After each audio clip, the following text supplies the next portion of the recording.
Hello students, I welcome you all to the online video lecture of course Heat Transfer. In the today's session, we'll be studying the module number 5, in that the chapter 2. The module number 5 is divided into two chapters. In the first chapter, we are going to study the heat exchangers, and in the second chapter we'll study the heat transfer with the phase change, that is boiling and condensation.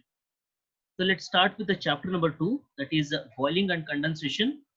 The contents of discussion are heat transfer with the phase change.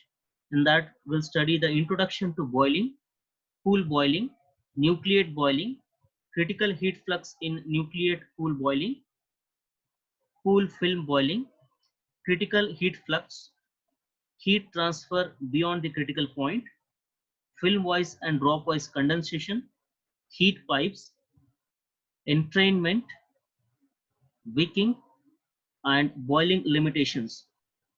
In the today's class, we are going to study the introduction to the boiling, how the boiling is different from the natural convection, and we'll also study the different forms of boiling. Okay, let's start with the introduction. So before starting the definition of boiling, let's discuss the modes of heat transfer. In the very first chapter, in the introduction to the heat transfer, we have studied the three basic modes of heat transfer, namely the conduction, convection, and radiation.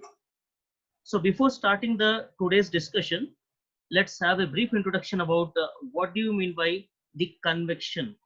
That is the second mode of heat transfer.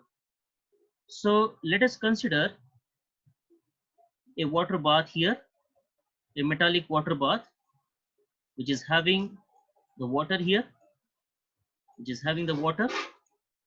And if the water is heated by some means, the heat transfer takes place from this metal, solid metal, to the liquid. Meanwhile, the liquid which is nearby the metal surface, it undergo the expansion. So that means its density will decrease. And the liquid which is on the top, it is having the more density. And the liquid which is having the bottom, it has the less density. So due to the density difference between the top layer and the bottom layer of the fluid will rises up due to the buoyancy difference, and due to the gravitational force, the top layer of the fluid, it comes down. So this type of flow, this type of circulation is called the natural circulation. And here the fluid is the heat transfer is taking place from one medium to other medium, that means the solid to the liquid medium. So such type of heat transfer is called the convection. Remember students, in convection there is a molecular movement, the liquids containing the molecules, and there is an appreciable movement in the molecules, so due to the variation in temperature. So this type of heat transfer is called the convection. And to be more specific, this type of convection is called free convection or natural convection, because we are not forcing any fluid, or we are not supplying any work for fluid flow. Okay, the fluid circulation is taking place by natural means. On the other hand, let us consider a plate, a hot plate, which is having the surface temperature of Ts. The Ts is a surface temperature of solid plate. And let us assume the water which is having the temperature, say Tw. Tw is a water temperature and Ts is a surface temperature. Let's also assume the Ts, the surface temperature of the plate, is greater than the water temperature. Now this water is made to flow through the hot plate by means of some pump. They are using some pump so that the water can be forced to flow across the hot plate. Now due to the temperature difference between hot plate and the surrounding fluid, obviously the heat transfer takes place from the solid medium to the surrounding liquid medium. So this type of heat transfer is also known as the convection, because there is a molecular movement. The movement of the molecules are taking place. So such type of heat transfer is called convection, and to be more specific, we are supplying some work by means of pump, so that is known as the forced convection. The heat transfer coefficient, that is small h, the heat transfer coefficient in case of forced convection is more than that of natural convection. I repeat, the heat transfer coefficient small h in case of forced convection is more than the heat transfer coefficient than that of the natural convection or free convection. So please remember these points. So this is a very basic things about the convection. Now convection is governed by the Newton's law of cooling. The convection is governed by Newton's law of cooling, which is given by Q equals to, Q is a rate of heat transfer by convection. I repeat, capital Q stands for the rate of heat convected is equal to H. H is the heat transfer coefficient between the solid plate and the surrounding fluid, and AS. AS is a surface area of the plate, and the temperature difference between the solid surface and the surrounding fluid. Let me take this as TA. TA is a surrounding fluid temperature. The fluid may be air, or the fluid may be water or liquid, whatever it may be. So the Newton's law, the convection is governed by Newton's law of cooling, which is given by Q equals to HAS into TS minus TA. So please remember this equation. Although you are familiar with this equation because already we have studied in the different modes of heat transfer, and also we have studied in the basic laws which governs the modes of heat transfer. Okay. Now let's go ahead.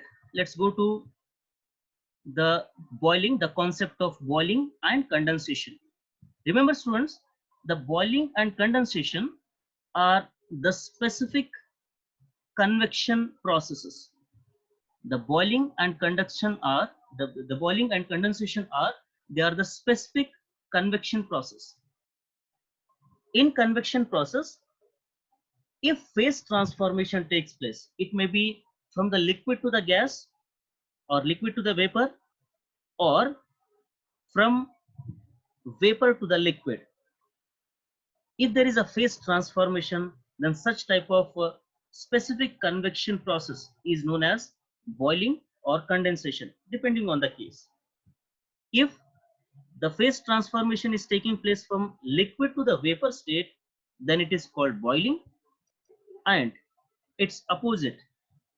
If the phase transformation is taking place from vapor to the liquid, then it is called condensation. The best example is boiling of water. So if we consider a water bath which is having some water up to this level, and if we supply some amount of heat, then if the water pressure is 1 atmospheric, if the pressure of water is 1 atmospheric, then definitely the boiling point of water is 100 degrees centigrades. So if the water is heated beyond the 100 degrees centigrades or 100 degrees centigrades, it starts boiling, and ultimately it is converted into the vapor state. So this is a basic simple definition for the boiling. On the other side, here there is a phase transformation from liquid to the vapor state. I repeat, in boiling, though it is a convection process, but it is a specific convection process in which the phase is transformed from liquid to the vapor state. So this is called the boiling. On the other side, the convection, the condensation. So the basic, the very best example for the condensation process is, so if you take out a refrigerator, the bottle from the refrigerator, the cold drink bottle from the refrigerator, then after a few seconds, you can find the droplets of water over the surface of this bottle. I repeat, if you take out the cool drinks bottle from the refrigerator, and if it is exposed to the atmosphere, then after a few seconds you can find the droplets of water over the surface of this bottle. So this is called the condensation. How? Initially the water present in the atmosphere, it is in the vapor state.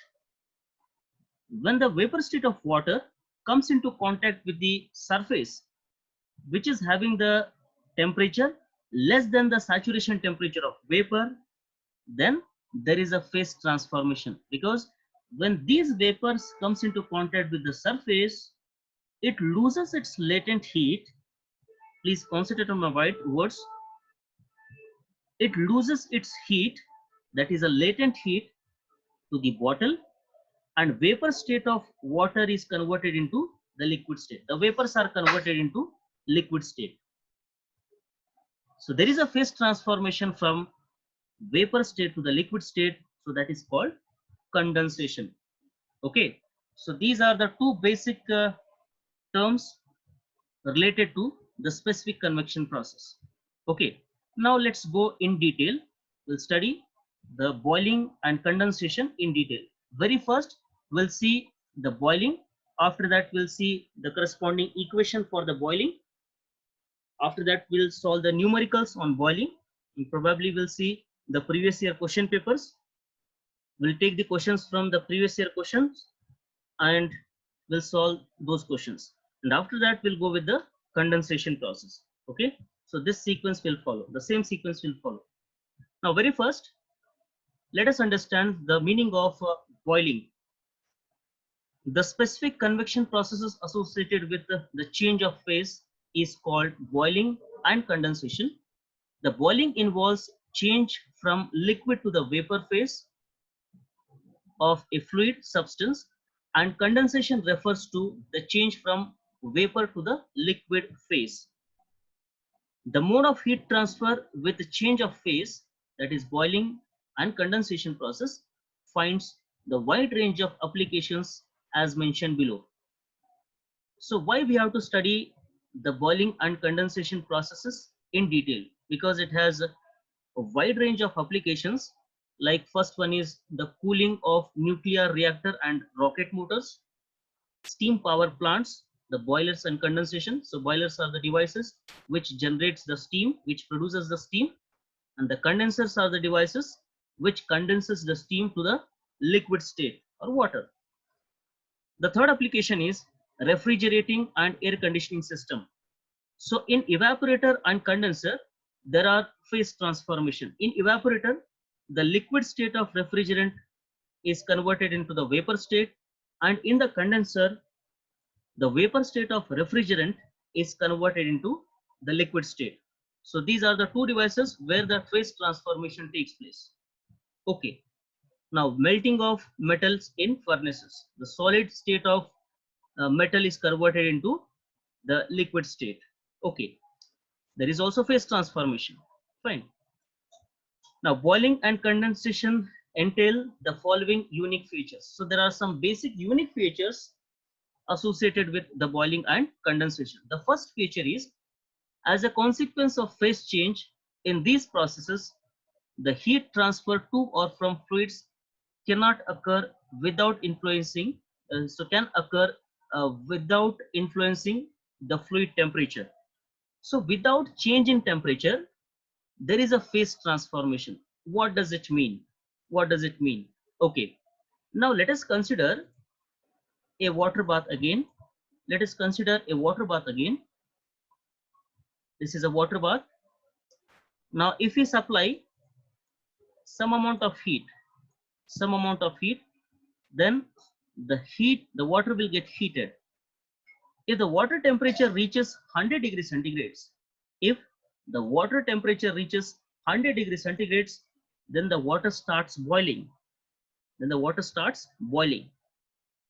Now, the water in the liquid state, when it is in boiling and it is converted into the steam or the vapor state, there is a phase transformation from liquid to the vapor state. And the vapor temperature is also 100 degrees centigrades. The vapor temperature is also 100 degrees centigrades. So please try to understand this. When the water is boiling, it is in the liquid state. What is in the liquid state? Its temperature is 100 degrees centigrades. And upon further heating, it is converted into the steam or the vapor state. And its temperature is also again 100 degrees centigrades. Okay.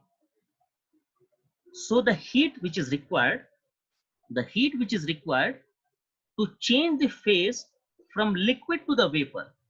The heat which is required to change the phase from liquid to the vapor without change in temperature. Without change in temperature. So temperature is the same. When it is in the liquid state, the temperature is 100 degrees centigrades. When it is in the vapor state, the temperature is again 100 degrees centigrades. So the temperature is constant. The temperature is constant, but there is a phase transformation from liquid to the vapor state.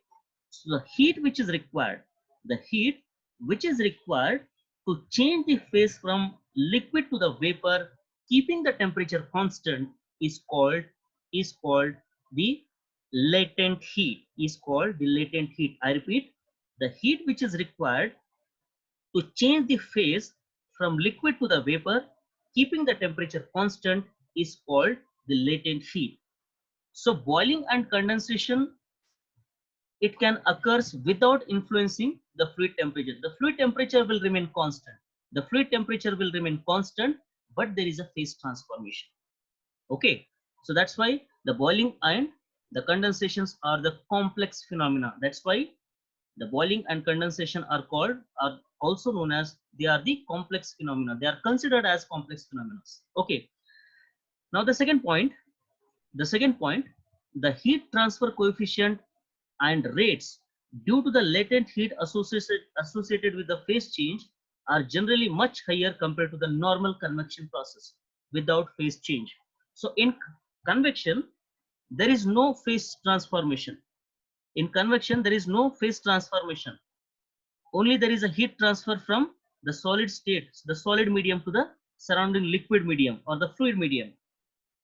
But in boiling and condensation, due to the phase transformation, keeping the temperature constant, the latent heat comes into picture. The latent heat comes into picture. So that's why the heat transfer coefficient, that is the value of H, the heat transfer coefficient, that is the value of H in boiling and condensation, is much higher than that of the convection in free or normal convection. Free or normal convection. Please try to understand this point carefully. The heat transfer coefficients and the rate of heat transfer due to the latent heat associated with the phase change are generally much higher compared to the natural convection process. I hope this is clear. Now, high rate of heat transfer is achieved with a smaller temperature difference. So as the latent heat comes into picture, the rate of heat transfer is higher. The rate of heat transfer is higher in case of boiling and condensation compared to the convection, the normal convection, with the smaller temperature difference. Okay, now let's go ahead. Let's go further.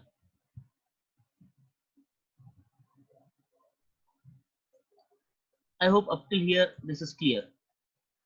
Now the phenomena associated with the boiling and condensation are much complex than that of the normal convection process due to the following. Okay, so due to the latent heat effects, because of this latent heat only, there is a phase transformation from liquid to the vapor or from vapor to the liquid without considerable change in temperature or with the same temperature. Okay, so that is called the latent heat. So because the boiling and condensation involves latent heat effects, so that's why the boiling and condensation are much complex than that of the normal convection process. The second important parameter is surface tension. The second one is surface tension, that is sigma. Surface tension is nothing but, it is represented by the symbol sigma. Sigma is nothing but the surface temperature. Okay. Third one is surface characteristics and the other properties of two-phase systems. Okay, so this will be seen in detail in the upcoming topics. Okay, now first we'll see the boiling, the general aspects of boiling. Boiling is a convection heat transfer process that involves phase change from liquid to the vapor state. As I said earlier, The boiling is a convection heat transfer process or convective heat transfer process which involves the phase change from liquid to the vapor state. Boiling is also defined as the evaporation at the solid liquid interface, and it is possible only when the temperature of surface exceeds the saturation temperature corresponding to the liquid pressure. So boiling is possible only when the surface temperature exceeds the saturation temperature of the liquid. Consider a solid plate whose temperature is Ts, the surface temperature, and the fluid which is flowing through this, or let me consider a stagnant fluid. This is the water bath, the stagnant fluid, or which doesn't move. And let me take Tw is a water temperature. Now boiling will start when the surface temperature of this plate or the water bath exceeds the saturation temperature of liquid, If we consider the pressure of the liquid as 1 atmosphere, the surrounding pressure is 1 atmospheric, then definitely the boiling point of water is 100 degrees centigrade. Please remember students, water boils at 100 degrees centigrade when its pressure is 1 atmosphere. If you increase the pressure, then the boiling point of water will also increase. If you decrease the pressure, then boiling point will also decreases below 100 degrees centigrade. So boiling point totally depends on the pressure. Okay, let us consider the pressure of this liquid is 1 atmospheric. The pressure is 1 atmospheric. If the pressure is 1 atmospheric, then the water boils only when the temperature reaches to 100 degrees centigrade. That means the boiling to takes place, the surface temperature of this bath should be more than the saturation temperature of the liquid. Say for example, the surface temperature of solid is 101 degrees centigrade, then only the water will boil, because the saturation temperature, what is the saturation temperature of water? It is 100 degrees centigrade. That means at 100 degrees centigrade, the water starts boiling. So the surface temperature of this solid must be 101 degrees centigrade, that is more than 100 degrees centigrade, then only it is possible to boil the water. Okay, what is the condition? This is possible only when the temperature of the surface, that is Ts, exceeds the saturation temperature corresponding to the liquid pressure. I hope this is clear. Okay, now let's go ahead. Now we'll start the very important topic, which is important from your examination point of view. Now, heat is transferred from solid surface to the liquid surface according to the law. Just now we have discussed Q equals to H into AS into TS minus T sat. So H is a heat transfer coefficient, AS is a surface area, TS is a surface temperature, and T sat is a saturation temperature of surrounding liquid. The difference between Ts minus T sat is a delta TE. So delta T is also nothing but the excess temperature.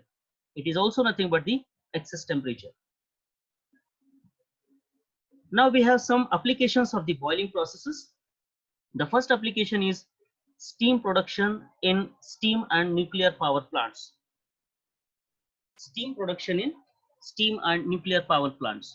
The second important application is heat absorption in refrigeration and air conditioning system. Okay, so these are the two important applications of boiling processes. Okay, now let's go ahead.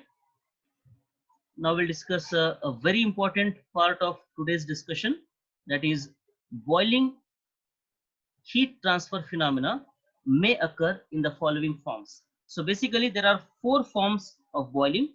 First one is pool boiling, second one is forced convection boiling, third one is subcooled or local boiling, and fourth one is saturated boiling. So sometimes in examination he will ask, explain the four forms of boiling. So you need to, you should be in a position to explain with figure. Okay, now first we'll discuss what do you mean by this cool boiling. In this case, the liquid above the hot surface is essentially stagnant. Stagnant or stationary, it doesn't move, and its motion is motion near to the surface is due to free convection, and mixing is induced by bubble growth and detachment. So if you heat the water, consider this is a metallic bath and heat is being supplied. The heat flux is Qx, that is rate of heat transfer per unit area.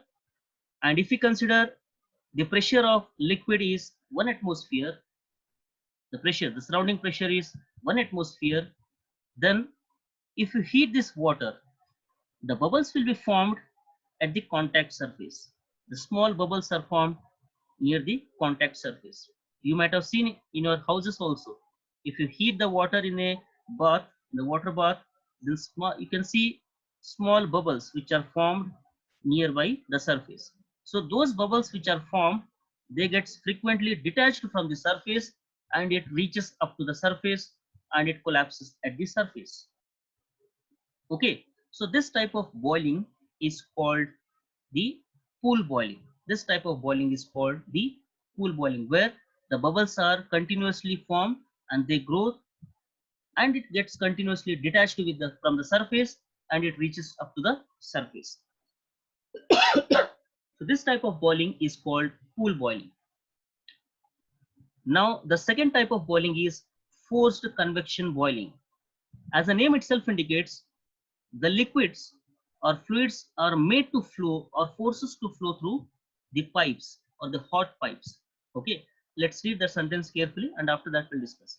This refers to the situation where the fluid motion is induced by external means.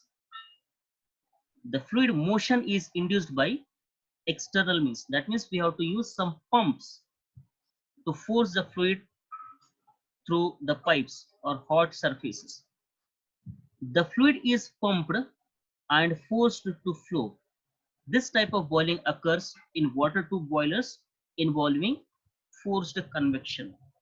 Okay, you might have seen the boilers, the various types of boilers in the basic mechanical engineering subjects in the first semester, probably in elements of mechanical engineering, the various types of boilers.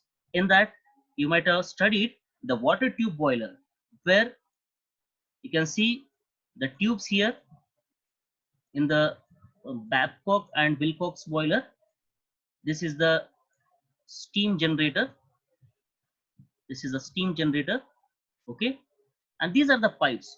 Through these pipes, the water will flow. Through these pipes, the water will flow, or they made to flow by means of some pumps. Say.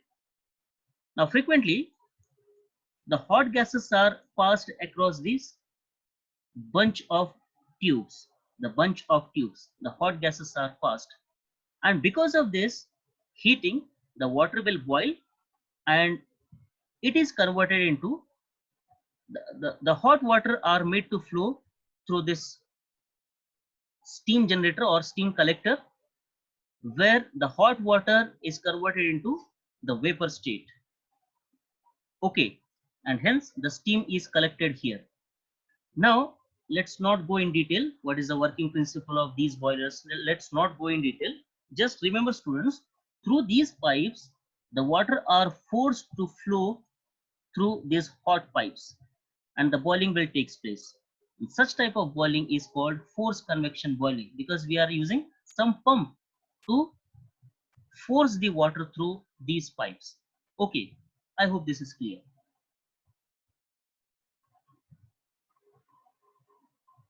Now the next type of boiling, so you can see here, you can read the sentence, the flow boiling or forced convection boiling. The boiling in presence of bulk fluid flow. Fluid is forced to flow in a heated pipe or over the surface by the pump, etc. Convection effect will be present. Okay, so this is the hot pipe through which the fluid is made to flow. The fluid is forced to flow through these pipes. Okay, and hence the boiling, such type of boiling is called the forced convection boiling. The third type of boiling is subcooled or local boiling. In this case, the liquid temperature is below saturation temperature and bubbles are formed in the vicinity of the heat surface. These bubbles, after traveling a short path, get condensed in the liquid, which has a temperature less than the boiling point. Okay, so let's understand this subcooled boiling carefully. Let us consider a water bath and the pressure is 1 atmospheric. If you supply the heat, the water at the bottom will get heated, and let us also assume the wall temperature. The surface temperature of this wall is 107 degrees centigrades or more than 100 degrees centigrades, and the fluid temperature is say 90 degrees centigrades. Now here the fluid temperature is less than the saturation temperature, because we know at 1 atmospheric pressure the saturation temperature of water is 100 degrees centigrades. The saturation temperature of water is 100 degrees centigrades at 1 atmospheric pressure. But here the bulk temperature of the fluid is less than saturation temperature, say 90 degrees centigrades. Because of which the bubbles which are formed at the liquid solid interface, they get detached and it continues to detach up to here, and at this region the bubble will condenses. It won't go up to the top surface. At the middle only it condenses or it collapses. So this type of boiling is called subcooled boiling or local boiling. Is that clear? It won't reaches, the bubble will not reach up to the surface. Fine. The last type of boiling is saturated boiling. The last type of boiling is saturated boiling. Here the liquid temperature exceeds the saturation temperature. The vapor bubbles formed at the solid surface, the solid liquid interface, are then propelled through the liquid by buoyancy effect and eventually escapes from the free surface or liquid vapor interface. This is very important. Now here the surface temperature, say 107 degrees centigrades or wall temperature. So this is a water. The pressure is 1 atmospheric and definitely the saturation temperature is 100 degrees centigrade. Yes, the fluid temperature is now 100 degrees centigrades. At this condition, the bubbles which are formed at the solid liquid interface, it get detached from the surface and it reaches up to the top level, up to the top layer. And here it collapses. And here it collapses between the liquid and vapor interface, Earlier we have seen in the subcooled boiling, the temperature, the bulk temperature of water is less than saturation temperature. So that's why the bubble will not reach up to the top surface. It condenses within up to here, up to this level it reaches and it condenses. But here in the saturated boiling, the bubbles which are formed at the solid liquid interface, it gets detached from the surface and it reaches up to the top surface, up to the top level, and it collapses. Okay, so this type of boiling is called the saturated boiling. So sometimes in examination he will ask, explain the boiling phenomena or different forms of boiling. So this is the most expected question in exams. He may ask in exams, explain the different forms of boiling. So you need to explain the four forms of boiling, namely pool boiling, forced convection boiling, subcooled or local boiling, and the fourth one is saturated boiling for 4 to 8 marks. Okay. So if you find anywhere any difficulty, you can put your comments in the comment box. So please don't forget to subscribe the channel, like and share. And please don't forget to press the bell icon so that whenever I put a new video on YouTube, you'll get the notification instantly. So stay safe, stay at home. Thank you and have a nice day.